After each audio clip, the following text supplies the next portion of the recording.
এখন তো খেলা সগলি খেলবার চাই, মাদাত বল না থাকলেও ডাকে আই আই, জোরে খেল কথা ঠিক।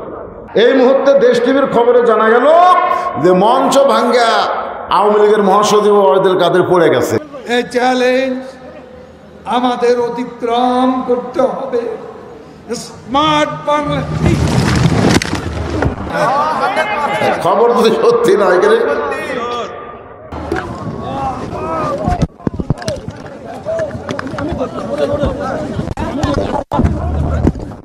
আল্লাহ খেলবার গেলে মাথার বল লাগবে না। তো এখন বলতে তাহলে খেলা করি, বউ কাহে রোজা আছি। কি এটা কোন রোজা? নফল রোজা। আমি মা বোনদের জন্য বলতে শোনেন, আজকে ভালো মতো শোনেন, স্বামীর হুকুম ছাড়া নফল নামাজ নফল রোজা করা যাবে? কথা কোন যাবে? স্বামী কয় হায় হায় রে, কি করছে রে রে। আমার মায়েদের জন্য বলতেছে, মা শোনেন, হযরত আলী বলতেছেন, ফাতেমা আমি ঘরের দরজায় আসার কারণ হলো তোমার ছেলে হোসাইন। যেই বলছে তোমার ছেলে হোসাইন, সঙ্গে সঙ্গে ফাতেমা ছোট বাচ্চার মতন কাঁপতেছে। আলী বলতেছেন, ফাতেমা হোসাইন নামটা শোনার পরে তুমি কেন কাঁপতেছো? ফাতেমা বলতেছে, আমার বাবা যখন দুনিয়া থেকে বিদায় নিবে এমন সময় আমাকে বলল, ফাতেমা আমি চলে যাওয়ার 6 মাস পরে তোমাকে দুনিয়া ছাড়তে হবে। এ কথাটা খুবই গুরুত্বপূর্ণ, একটু মনোযোগ দিয়ে শোনেন। রাসূল ফাতেমাকে বলতেছে, আমি চলে যাওয়ার কয় মাস? 6 মাস পরে তোমাকে দুনিয়া ছাড়তে হবে ফাতেমা।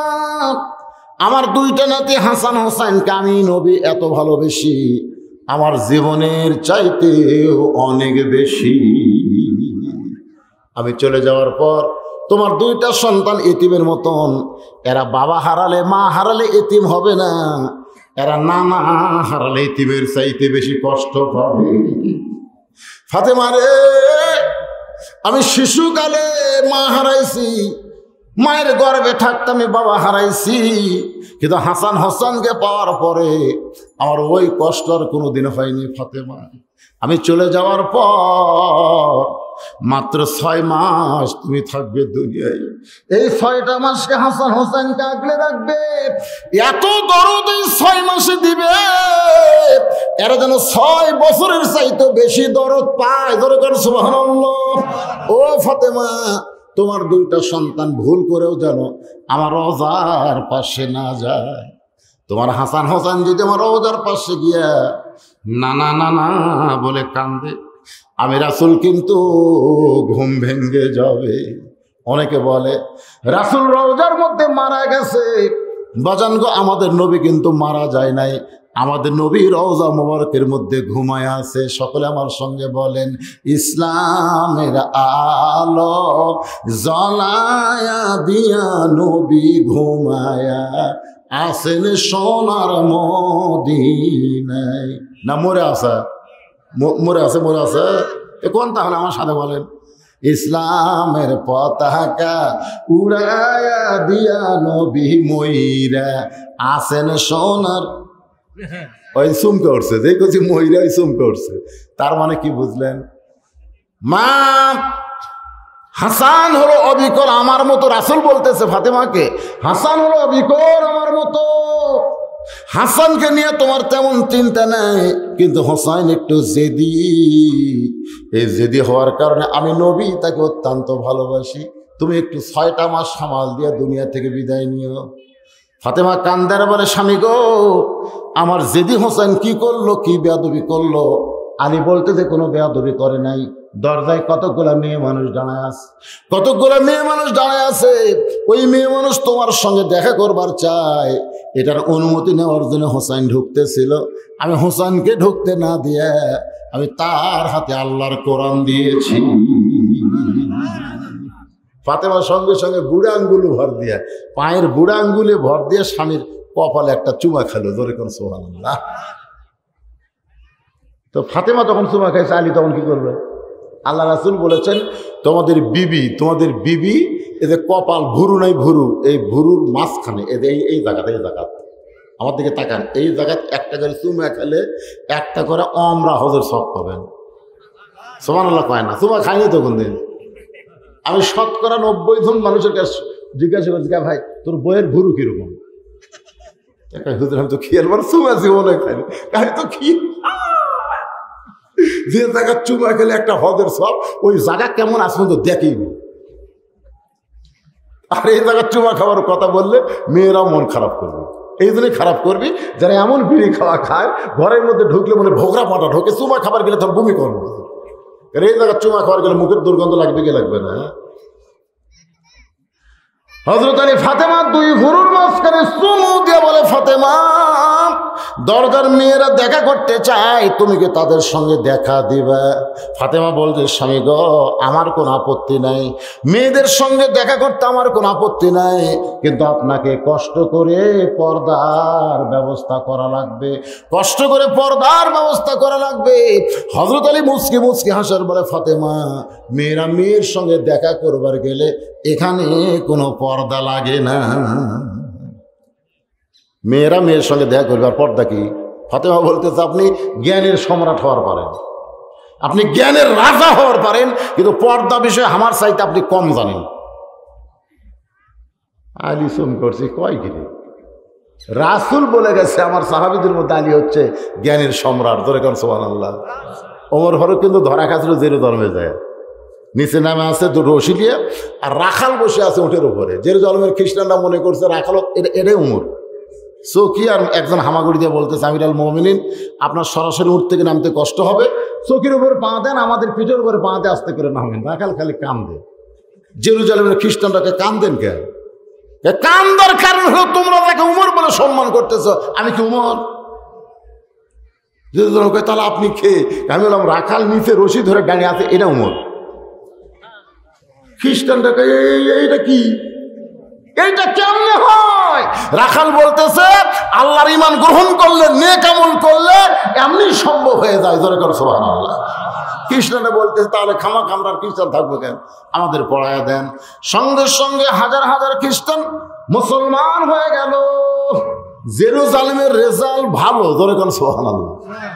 কিন্তু একজন বেকা, ওই খ্রিস্টানের মধ্যে এক বেকা, ওইকে তো সোজা হয় না, ওই আসরের নামাজও পড়েনি, ওয়াজ শেষ করে মগরও পড়বি না, এই হচ্ছে বেকা। ধরে কোন কি এই সারা জীবন ওয়াজ শুনবি, এক ওয়াক্ত নামাজ পড়বি না। এই বেকা দৌড় মারছে পাদ্রীর কাছে, যাবো হুজুর ঘরের মধ্যে জিকির মারতেছেন, আপনার সব মুরিদ উমরের দলত ভর্তি হচ্ছে। পাদ্রী দৌড় এসে বলতেছে, ওমর এরা বোঝে না তাই মুসলমান হচ্ছে, কিন্তু আমিও মুসলমান হব। ওমর ফারুক বললেন, তাহলে মুসলমান হন। পাদ্রী বলতেছে, এই মুসলমান হব, তবে আমাকে 4টা প্রশ্নের উত্তর দেওয়া লাগবে। 1 নম্বর প্রশ্ন হলো, এমন দুই ভাই একসঙ্গে দুনিয়াতে জন্মগ্রহণ করেছে, আবার বহু বছর পরে একসঙ্গে তারা মৃত্যুবরণ করেছে, কিন্তু এক ভাইয়ের চাইতে এক ভাই 100 বছরের বড়, এই দুই ভাইয়ের নাম বলতে হবে। কি বুঝলেন? একই সঙ্গে জন্মগ্রহণ করছে যমজ ভাই, আবার বহু বছর পরে দুই ভাই একসঙ্গে মারা গেল, কিন্তু এক ভাইয়ের চাইতে এক ভাই 100 বছরের বড়, এই দুইটা ভাইয়ের নাম বলতে হবে। আমার 2 নম্বর প্রশ্ন হলো, পৃথিবীর এমন কোন জায়গা সূর্যের আলো একবার পড়েছে কিয়ামত পর্যন্ত আর পড়বে না, ওই জায়গাটার নাম বলতে হবে। ওমর আমার 3 নম্বর প্রশ্ন হলো, পাদ্রী প্রশ্ন করতেছে, পৃথিবীর এমন কোন কবর, কবরটাও জীবিত, কবরের মধ্যে লাশটাও জীবিত, কবর এবং লাশের নাম বলতে হবে। আমার 4 নম্বর প্রশ্ন হলো, পৃথিবীর এমন কোন কারাগার, এমন কোন কারাগার যে কারাগারে কয়েকদিন নিঃশ্বাস নেবার পারে না, এরপরও জীবিত থাকে। ওমর চোখের পানি বের করে বলে, পাদ্রী রে এমন প্রশ্ন আমি জীবনে শুনি নাই, উত্তর দেবর কেমনে? পাদ্রী বলতেছে, উত্তর না দেওয়ার পারলে আমি কিন্তু মুসলমান হলাম না। ওমর ফারুক জেরুজালেম থেকে আসার পরে মদিনায় হযরত আলীর সঙ্গে যখন দেখা হয়, হযরত আলী বলতেছে, আমিরুল মুমিনিন জেরুজালেমের খবর কি? বলে, হাজার হাজার মুসলমান হলে কি হবে, ওদের আসল ওস্তাদি মুসলমান হয়নি। বলে, কেন হয়নি? আমাকে 4টা প্রশ্ন করেছিল, উত্তর দিবার পারেনি। কি প্রশ্ন? 1 নম্বর প্রশ্ন হলো, পৃথিবীর এমন কোন যমজ ভাই একসঙ্গে জন্মেছে, বহু বছর পর একসঙ্গে মৃত্যুবরণ করলো, কিন্তু এক ভাইয়ের চাইতে 100 বছরের বড়। আলী বলতেছেন, এই 2 ভাই হলো ওজাইর আর আজিজ আলাইহিস সালাম। ওজাইর আলাইহিস সালামকে আল্লাহ ঘুমে দিছিল, ওই ঘুমের মধ্যে 100 বছর কেটে যাওয়ার কারণে তার বয়স 100 বছর কম, আর তার ভাইয়ের 100 বছর বেশি। একসঙ্গে মরার পরেও ওমর ফারুক চোখের পানি নিয়ে বলে, আলী রে 2 নম্বর প্রশ্ন, পৃথিবীর এমন কোন জায়গা সূর্যের আলো একবার পড়ছে, দ্বিতীয়বার পড়বে না? আলী বলতেছেন, যখন মুসা আলাইহিস সালাম সাগর পাড়ি দিবে, আল্লাহ তখন সাগরকে রাস্তা বানাই দিল। ওই রাস্তার তলদেশে সূর্যের তাপ গেল, সূর্যের আলো গেল, কিন্তু ফেরাউন যখন নামলো তখন তো ওই পানি আগের মতো হয়ে গেল। কিয়ামত পর্যন্ত ওই জায়গায় আর দ্বিতীয়বার সূর্যের আলো পড়বে না। আলী রে, পৃথিবীর এমন কোন কবর জীবিত, লাশটাও জীবিত? আলী বলতেছেন কবরটা হলো মাছ আর ভিতরের লাশ হলো ইউনূস আলাইহিস সালাম। আলী রে, পৃথিবীর এমন কোন কারাগার কয়েকদিন নিঃশ্বাস নেবার পারে না, জীবিত থাকে? আলী বলতেছেন মায়ের উদরের সন্তান নিঃশ্বাস নেবার পারে না, এরপরও আল্লাহর কুদরতে জীবিত থাকে। ওমর কান্দার বলে আলী, আসলেই তুমি জ্ঞানের সম্রাট। ওমর ফারুক বলতে তুমি জ্ঞানের সম্রাট। আর ফাতেমা কি কয়? ফাতেমা কয় আমি যা জানি পর্দা বিষয় আপনি তা জানেন না। আলী বলতে ঠিক আছে, তুমি কি জানো? তুমি কি জানো আমি তোমার কাছে শুনবার চাই। সুবহানাল্লাহ খান না কেন? ফাতেমা কয় অত গরম হন কেন? জানেন না, আমি বলবো আপনি শুনবেন। একটু আল্লাহর বান্দার মনোযোগ দিয়ে শোনেন। ফাতেমা বলে স্বামী গো, যে কয়টা মেয়ে দরজায় দাঁড়িয়ে আছে আপনি কি তাদের চেনেন? এ কথা কন, মারেফতের কথা না শরীয়তের কথা? যা আপনি কি তাদের চেনেন? আলী যদি বলে চিনি, তাহলে কি হবে? বিপদ হবে না? আমার এক সাহত ভাই বিয়ে করছে, আমি বউয়ের কাছে বলতেছি বউটা খুবই সুন্দরী। যেই কইছি আমার বউ কয় আপনি লুচ্চা না আলেন। আমি বললাম কেন, কি হলো? পরের বউ সুন্দরী, আপনি একজন আলেম হয়ে কেমনে দেখেন? খালি বলা লাগবে আমারটাই সুন্দরী। জোরে কর কথা, ঠিক কিনা? খুব খেয়াল ভাই রে। কোনোদিন বইয়ের সামনে যান কয়েন আপনি বলেন না, ভুলেও যেন বলেন না অমুকের বউ সুন্দরী, এ কথা যান বলেন না। খালি বলবেন একটাকে আমি দেখি, সেটাই তুমি, তোমার চাইতে সুন্দরী কেউ নেই। কারেন্ট গেলে আপনি চিন্তা করা লাগবে না, ওই পাকা খাকাবি। জোরে কর কথা, ঠিক কিনা? হযরত আলীর চোখের পানি বের করে বলে ফাতেমা, এই দুনিয়াতে একজন মাত্র মেয়েকে আমি চিনি, একজন মাত্র নারীকে আমি চিনি, সে হলো আমার হাসান হোসাইনের মা। সুবহানাল্লাহ। ফাতেমার সঙ্গে সঙ্গে স্বামীর কপালে একটা চুমা দেয়, বলে স্বামী গো, ওই সমস্ত মেয়েদের মধ্যে একটা মেয়ে যদি বেপর্দা থাকে, একটা মেয়ে যদি বেপর্দা থাকে, বেপর্দা বোঝেন না? যে কটা মেয়ে আমার সঙ্গে দেখা করবে তাদের মধ্যে একটা মেয়ে যদি বেপর্দা থাকে, আর ওই বেপর্দা মেয়েটা যদি পরপুরুষের কাছে ফাতেমার চোখের সাইজ, মুখের সাইজ, নাকের সাইজ, গায়ের রং যদি বলে দেয়, তাহলে ফাতেমা পর্দার মধ্যে ঠাইকা লাভ হলো না, ফাতেমার পর্দা খেলাফ হয়ে যাবে। যেই ফাতেমা কেমন পর্দা নিছে আমার মায়েরা শোনেন। গভীর রাত্রে ফাতেমা দুনিয়া থেকে বিদায় নিল, গভীর রাত্রে তাকে দাফন করা হলো। ফাতেমার জানাজার ব্যবস্থা হয় নাই, ফাতেমার লাশটা কিন্তু খাটনিতেও তোলে নাই। ফাতেমা বলেছে 4 জন পুরুষ আমার খাটনি কান্দে নিবে। আমি হিসাব করে দেখলাম এমন 4 জন পুরুষ দুনিয়াতে নেই। আমার বাবা থাকলে বাবা মরা মেয়ের লাশের খাটনি কান্দে নিলে অসুবিধা নাই, আমার হাসান হোসেন বড় হলে মায়ের লাশের খাটনি কান্দে নিলে সমস্যা নাই। কিন্তু আমার বাবা চলে গেছে দুনিয়া ছেড়ে 6 মাস আগে, আমার হাসান হোসেন এত ছোট, আপনি শুধু আমার দেহটা কান্দে করে। ওই জান্নাতুল বাকির পূর্ব কোনায় হযরত আলী ফাতেমাকে দাফন করার পরে আল্লাহর কাছে বলতেছে, মায়েরা শোনেন, দাফন করার পরে হযরত আলী আল্লাহর কাছে বলতেছে, আল্লাহ এই ফাতেমার প্রতি তুমি রাজি হও, খুশি হও। এই কথা বলে যেই মাত্র তাকাইছে সামনে কয়েকটা পুরাতন কবর দেখতে পায়। এই মাত্র ফাতেমার কবর দিল, সেই কবর আর নাই।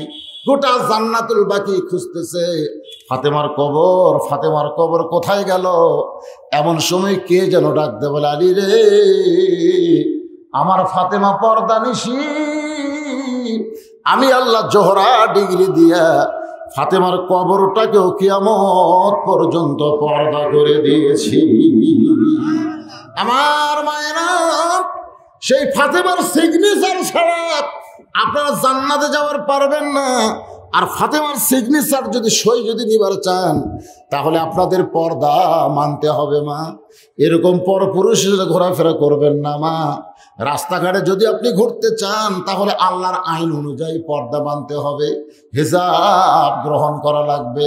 আজকে আলোচনার মধ্যে দিয়ে পুরুষের জন্য নামাজ আর নারীদের জন্য পর্দা, দুইটা আলোচনা বাকি থাকলো, ওয়াতাওয়াসাউ বিল হক ওয়াতাওয়াসাউ বিস সবর। হকের পথে চলতে হবে, হকের কথা বলতে হবে। মৃত্যু যদি হয়ে যায় হবে, কিন্তু হক পথ থেকে আমাদের বিচ্যুত হওয়া যাবে না। ধরে বলেন কথা ঠিক কিনা? ওয়াতাওয়াসাউ বিস সবর বলা হয়েছে ধৈর্য ধারণের কথা। বাজান গো, হকের পথে আপনি চললে, হকের পথে চললে আপনার উপর বিপদ আপদ মুসিবত আসতে পারে, পারে কি পারে না? ধৈর্য ধারণ করা লাগবে। আপনি বলেন তো, মা যদি ধৈর্য ধারণ না করতো, আমরা কিন্তু দুনিয়ার মুখ দেখতে পাতাম না। প্রসব বেদনা কত কষ্ট ধৈর্য ধারণ করে মা যেমন সন্তান দুনিয়াতে মুখ দেখায়, আমরাও তেমন ধৈর্য ধারণ করলে শুধু কোরআনের রস শুনবো না, এই কোরআন মোতাবেক একদিন বাংলার জমিন পরিচালিত হবে। ধরে বলেন ঠিক কিনা? অধৈর্য হওয়া চলবে না বাজান। বিপদ আপদ মুসিবত এগুলো তো আল্লাহর রহমত। আল্লাহ কোরআনে বলেন, এই আয়াত তো শেষ, এরপর আপনাদের সামনে আমি একটা সংক্ষিপ্ত মোনাজাত করব। মোনাজাত করলে অসুবিধা নেই। ওয়ালা নাবলুওয়ান্নাকুম বিশাইইন মিনাল খাউফি ওয়াল জুই ওয়া নাকসিম মিনাল আমওয়ালি ওয়াল আনফুসি ওয়াস সামারাতি ওয়া বাশশিরিস সাবিরিন। আল্লাহুম্মা আমিন। আল্লাহ দিনের বেলা কাজ কাম বাদ দিয়ে তোমার পাগল বান্দারা জান্নাতের বাগানে বসে সূরা আসরের উপরে কিছু আলোচনা শুনেছে। আল্লাহ মেহেরবানি করে আজকের মাহফিল কবুল করেন, মসজিদ কবুল করেন। মসজিদে নগদে বাকিতে যারা হাজার হাজার টাকা দিয়েছে, এমনকি 10টা টাকা হলো গামছার মধ্যে যারা দিয়েছে, আল্লাহ সকলের দানগুলোকে জান্নাতের বিনিময় হিসাবে কবুল করে। আল্লাহ আল্লাহ আমি গুনাহগার বলে দোয়া ফিরিয়ে দিয়েন না। আল্লাহ যার দুই কানাত পছন্দ হয় সেই দুইটা হাত কবুল করে। আমাদের বাপ মা যাদের কবরে গেছে, রব্বির হামহুমা, সকলে পড়েন রব্বির হামহুমা কামা রব্বায়ানি সগীরা। বাপ মা যাদের জীবিত আছে আল্লাহ হায়াতে নূর দিয়ে দেন। আল্লাহ সুখ ব্যারামবেদি থেকে আমাদের হেফাজত করেন। গোটা বাংলাদেশের উপরে আপনি খাস রহমত করেন। আল্লাহ দুর্ভিক্ষ থেকে আমাদের দেশকে হেফাজত করে। আসমানের বা আসমানে নেন, জমিনের বা জমিনে নামায় দেন। আল্লাহ কিয়ামত পর্যন্ত মসজিদের আশেপাশের সবাইকে জামাতের সঙ্গে নামাজ আদায় করার তৌফিক দিয়ে দেন। কিয়ামত পর্যন্ত মসজিদকে জামে মসজিদ হিসেবে কবুল করে নেন। সুবহান রাব্বিকা রাব্বিল ইজ্জাতি আম্মা ইয়াসিফুন ওয়া সালামুন আলাল মুরসালিন ওয়া আলহামদুলিল্লাহি রাব্বিল আলামিন বিরহমাতিকা ইয়া আরহামার রাহিমিন।